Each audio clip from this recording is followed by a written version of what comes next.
Harta kekayaan Wali Kota Blitar Santoso, korban perampokan dan penyekapan capai 1,4 miliar rupiah. Wali Kota Blitar Santoso bersama istri dan 3 petugas Satpol PP Kota Blitar, Jawa Timur menjadi korban perampokan dan penyekapan. Perampokan ini terjadi di rumah dinas Wali Kota Blitar di Jalan Sudanco Supriyadi, Kota Blitar pada Senin 12 Desember 2022 dini hari. Pelaku perampokan masuk ke rumah dinas dari pintu barat dan langsung mengikat 3 petugas Satpol PP di pos penjagaan.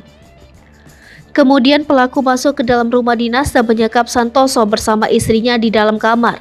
Setelahnya pelaku menggasak uang 400 juta rupiah dan kabur meninggalkan lokasi kejadian.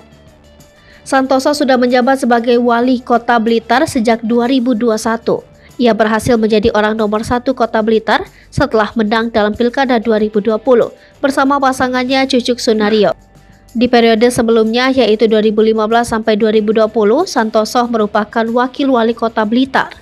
Kendati demikian, ia diangkat menjadi Wali Kota Blitar menggantikan Saman Hudi Anwar yang terjerat kasus korupsi. Diketahui laporan harta kekayaan penyelenggara negara Santoso yang terbaru diserahkan pada 31 Desember 2021 lalu.